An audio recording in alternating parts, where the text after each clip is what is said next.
The Blazing Generation Initiative is here at it again. Welcome, distinguished guests and trailblazers, to the red carpet of the Eagles Assembly 2025, themed Maximizing Time and Youthfulness. We are about to have an amazing and impactful conversation with different guests from different fields to fill us in on the topic maximizing time and youthfulness. And I am your host, Abigail Adeye Mena, with an amazing, my amazing sweetheart, Yash. Welcome, girl. So I will want her to introduce herself properly to us. Let's hear you. Yes, of course.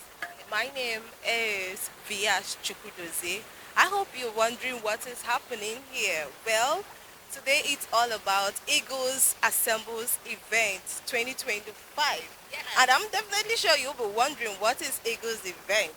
Well, you have to stick with us for you to see exactly what is happening and an amazing and exciting scenes capturing events from this coast. So make sure you stick with us from now to the end of this event. Thank you.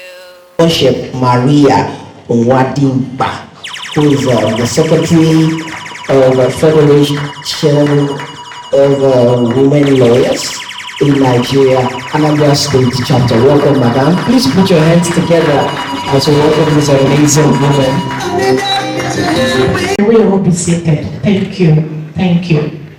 Let me start by saying that how worship that the MC was using or will still use is not out of place. In fact, I am one of those people that believe that if a woman achieves a milestone, you give it to her. Coming from the background of legal profession, when you get there, they will tell you that there is no woman at the bar. Even in the university, they would say gentlemen on skirt. Well, me, I don't personally believe in it. That's one of those problems we suffer, even one of the barriers we are talking about. Because in those days, women were not allowed to become lawyers, engineers, and certain courses. They will tell you, why now? Your education will end in the kitchen, so why will you be a lawyer? Why will you be an engineer? Why will you be a pilot when you are a woman? In fact, it is part of the gender barriers that we are talking about. So why I'm saying this as an introduction is that the MC that said how worship is actually not. That's my own. I don't know whether you understood that. I don't know whether you understood it, my sister, because they were the one that was pushing His Worship. Anyway, that's the way I say it. Now, my name is Maria Nwadinkpa. I am a member of FIDA.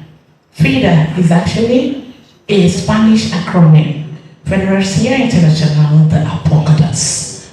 When you turn it into English, it means International Federation of Women Lawyers. In fact, we have our headquarters in Argentina, and as it is now, we have the international president of FIDA, an Igbo woman, Ezinwa Okorafo, from Arochukwu in Abia State. I don't know whether you understand what we are talking about.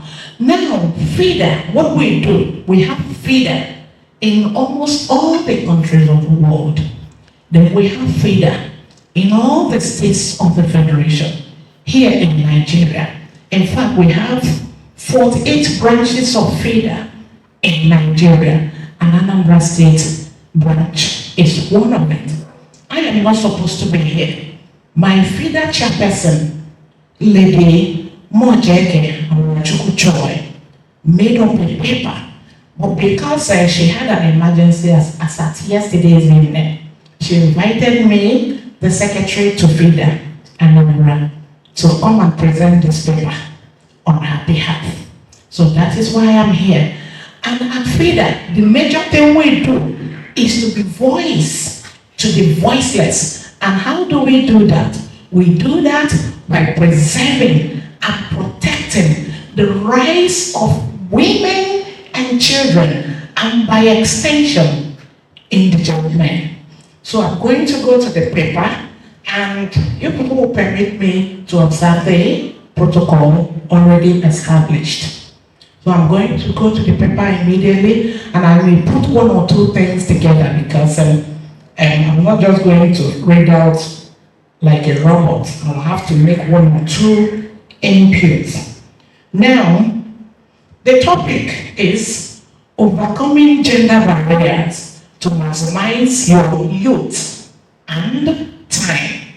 Now, I think we have to define about the three major words populating the topic of today. The first I want to define is what is gender barrier or gender barriers. Then gender barriers, for me, refers to obstacles, biases, or discriminatory practices that prevent individuals from achieving their full potentials based on their gender. These barriers can exist in various aspects. You can meet it at workplace, even when you're in school, societal norms, and healthcare. Now, let us define the word youth. About 2 days ago at our feeder center, we had our general meeting, and a doctor came in to give us a pep talk. And the topic is from fertility to freedom. Finding new energy in your youth, middle life, and menopause. And he said that youth is that time, just like the convener said, you have the strength, you have the time, you have the energy, you have the support, probably from your parents, majorly, because your parents are the ones that have direct responsibilities towards you. And any other person that may come around you that will help you. That is the time, your youth period. This time you have to be creative, you have to go to school, you have to build your career. That is your youthful period. And he also said midlife, because he divided this life stages into three. He said midlife. That midlife is that time you are now trying to balance your career, you're now trying to balance your family, and you're trying to also balance your personal life. At this period of midlife, then you now talk about menopause. That's for women. But I know that men also have their down times. That time you no longer have the strength to do any other thing. That time you are now supposed to sit back to reap the fruit of your labor. Coming from the background I came from, our parents will think that reaping the fruit of your labor is when you just give birth to children, even when you are not playing parts in whatsoever they become in life. But you are waiting for that time, you sit back and begin to request from these children. For me, that is not the period to reap the fruit of your labor. If you want to reap the fruit of your labor, the one I meant is the one you must have built when you are much younger, so that by the time you get to that age, you will not disturb anybody. In fact, I have a model, I have a professor who has led me through my life, my mentor. In fact, she has trained all her children. She has 2 lawyers, 2 medical doctors, 1 lawyer, and 1 engineer. But she's not praying to stay back and reap fruit from them, because for her, she has built her own fruit that she's even reaping now. And for me, that is the kind of old age I want to attain. Now, let me just read out what my chairperson defined as youth. She said that youth is such a powerful gift. It is the season of energy, creativity, and boundless possibilities. Yet too often, this gift is held by invisible walls of tradition, of stereotypes, of gender expectation that dictate and what we can and cannot do. So many things come against our career because of the mere fact that we are women, or because of the mere fact that we are men. Because when we talk about these gender stereotypes, it will look as if men are not part of it.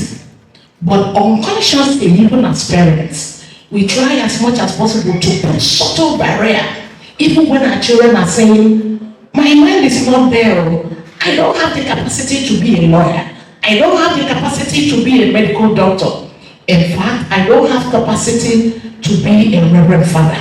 But because we are parents, we think that my children or my child must obey me, and I want to be called mama father or mama medical doctor, and you begin to insist that that child will do the course that he or she is not inclined to do.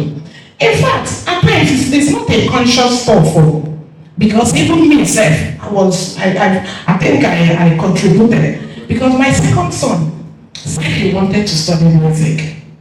My first one is in primary level law, and this boy came and said he wanted to study music. We were like, what? Music? I've been a family of singers. I joined choir when they were much tender. In fact, I carried all of them in my room, going to choir, and we started bringing them up, giving them choir. So that you've acquired whatsoever you want to acquire in music. But he insisted, and we insisted. But before we knew it, people started coming. You know, as learned as I am, I'm telling my son not to go for that course that he so much desired.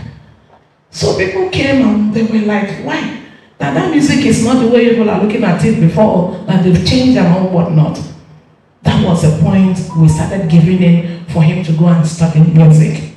And as I speak to you, he so much loved the course that, look for him, before 9 p.m. you see him in the faculty. He so much enjoys it that he made 4.7 the first semester. We were so shocked. I don't know whether you understand me. So somehow these barriers, you think they will come from outsiders. At times we parents unconsciously will begin to press down these barriers on our children without knowing. And what do we have as result at the end of the day? You come to the hospital, you make quacks, you hire a lawyer to represent you, he will not be able to do that.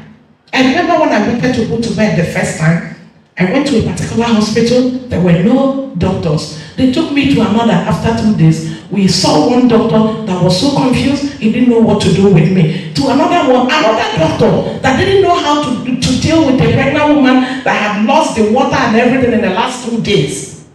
Until we got to the 3rd hospital.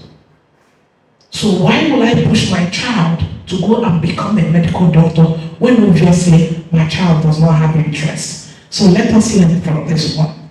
Now, she said, understanding gender barriers. A girl with dreams of becoming an engineer is told, why not study nursing or teaching? Engineering is for men. Again, a young man interested in the arts is told, real men don't dance or paint. Choose law, medicine, banking.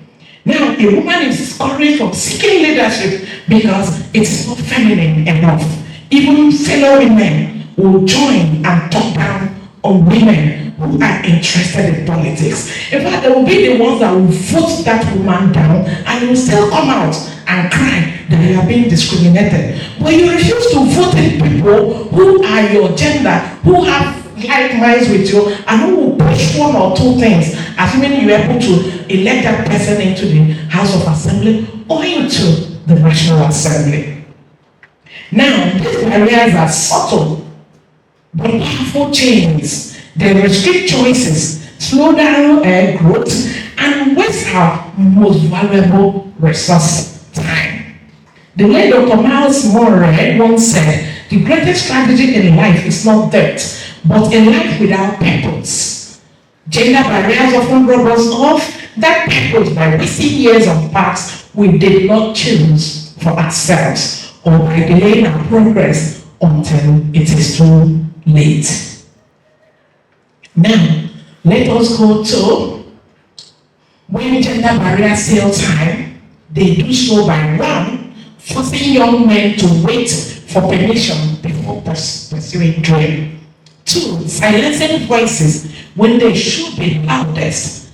And 3, distracting energy away from personal growth into fighting stereotypes. When the convener was talking, giving his keynote lecture, there was something he said. He said, and I quote, that he wrote JAMB after 7 years he graduated from the secondary school. The convener, I thought that was what he said. And you are not listening. Okay? He said that he wrote JAMB after 7 years of graduating from secondary school. The reason I noted that is this. At times, you may think that that barrier will come from your parents or from whoever. The barrier may actually come from you.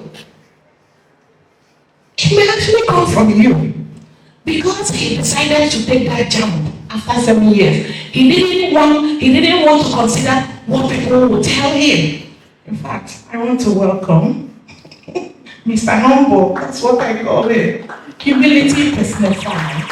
Mr. Val was a great philanthropist. Well done. When my chairperson called me yesterday and said I was coming here to represent him, to represent her, she sent the whatever, and I saw you. I said, me coming to speak on the same platform with Mr. Val, Mr. Humility. Thank you for coming. Now, I want to say that my own husband, I don't know whether he's here now, wrote JAMB after 13 years of graduating from the secondary school. So, you may be a barrier to yourself. People will tell you, you are too old now. Someone was telling me in university in those days, but I don't look like people that will study law. But what am I doing in this faculty? You don't understand me? Probably if I had listened to her, I would have dropped off. Now, your barrier can be that you don't have the money. Your parents do not have the money to actually take you through the university. Not that they didn't want to, but they don't have the wherewithal. I am a good example. Because in my primary school, I didn't have anybody to train me. So they packaged me to Onitsha, where I did my need for 6 years. So that my mama, may God rest her soul, took me to Uwarime Primary School 3, Fege, Onitsha. And I was there for 6 years. After 6 years, she said she couldn't continue to train me in secondary school. So they packaged me back to the village. When I got to the village, my father was down. He didn't have the money, he was very sick, bedridden. So they packaged me the second time to my grandmother's place. I was there with her for another 6 years, and I went to community secondary school in Kundimili. After that, I got admission. In fact, as at that time, my father had died. The only brother I had out of, 6 siblings had also died. And you remember that considering the tradition we have, we always believe parents will put forth children. Those parents of those days, they will put forth number of children, like 8, 10, 12.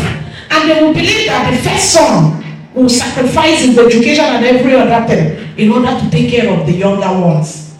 And at the end of the day, you see those younger ones coming against even that person that sacrificed everything. So that my only brother that we were hoping on that would also help me out was no longer there. He died.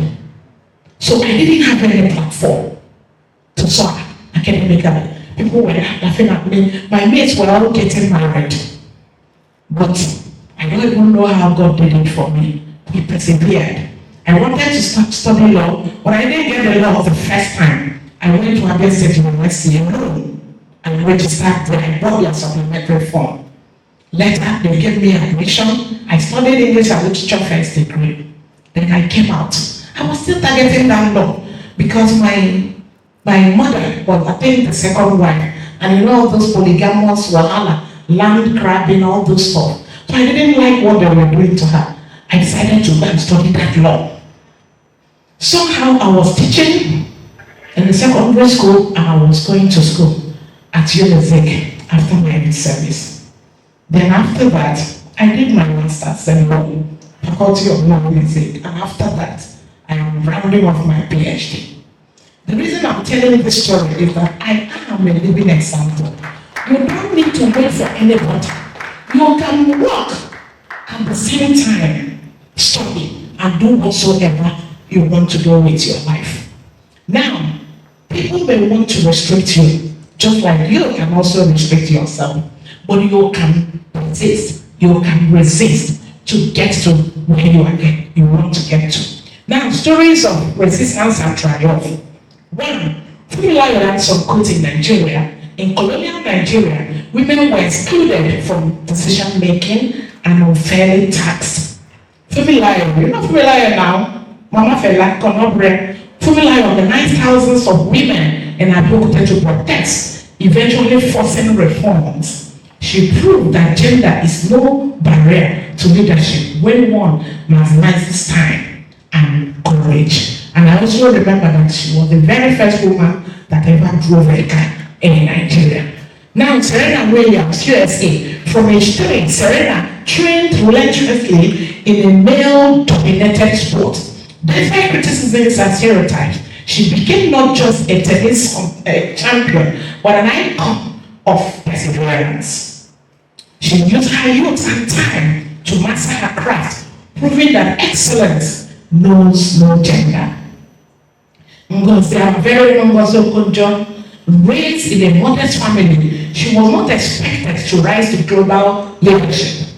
But she invested her youth in education and went on to become the Director General of the World Trade Organization. She has often said that education gave her the wings to fly across barriers. Then Mark Zuckerberg, we all know him, USA. Why his story is not about gender directly, it shows the importance of youth and time. He maximized his early years at Harvard to create Facebook, which reshaped global communication. If he had waited, the opportunity might have passed. Now, strategies for overcoming gender barriers. The first one is challenge the script you've been handed. Believe in yourself. If you're a woman, nothing can stop you from becoming whatever you want to become. That narrative they've written, coming from Chinua Achebe staying so apart.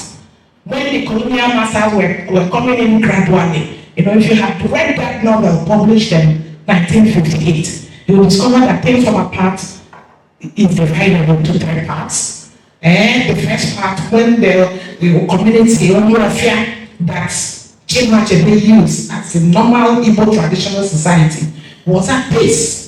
They didn't have any issue. They were managing their culture, albeit crude. Then the second part, when the white men came, and the third part, when things started falling apart. And you all know why things fell apart. You all know, I don't want to get into that.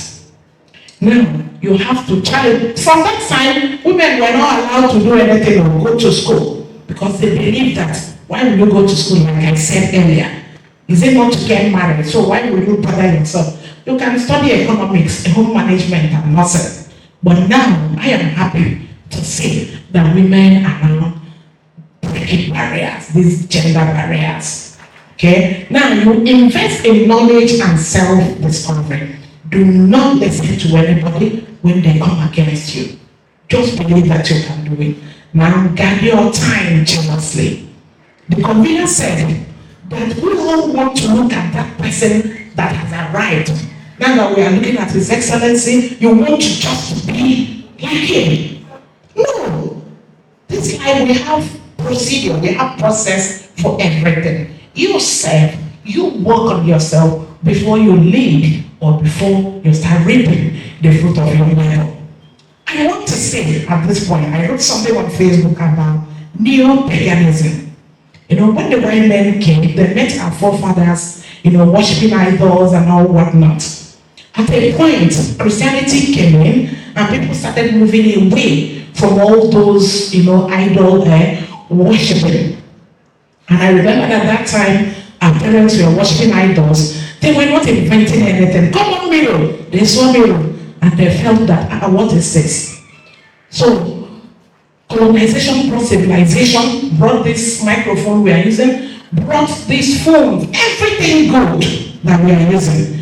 But I just discovered that our youths have gone back to paganism. All this Yahoo stuff, Yahoo Plus, they will tell you, they will meet all those babalawos, bring head of who, bring this, bring that. And they will say we're using this our phone that civilization brought to do all their businesses.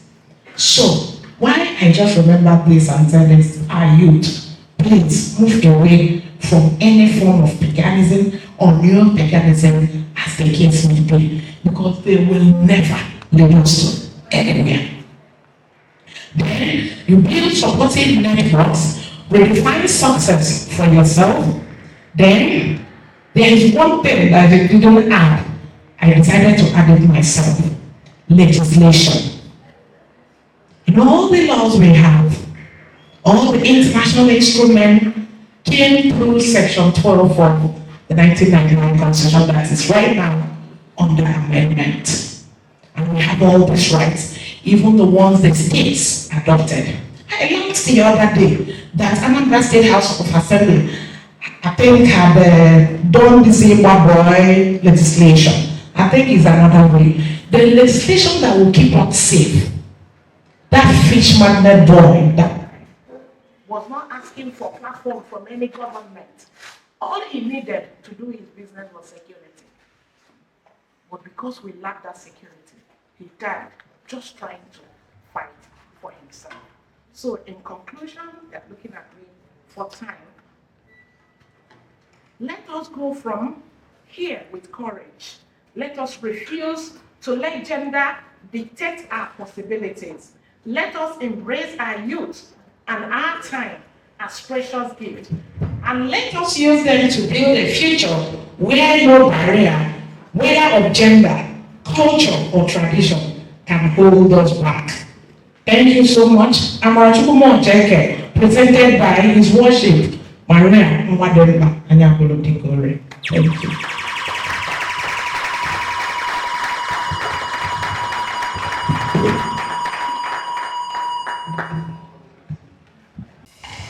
I probably would never understand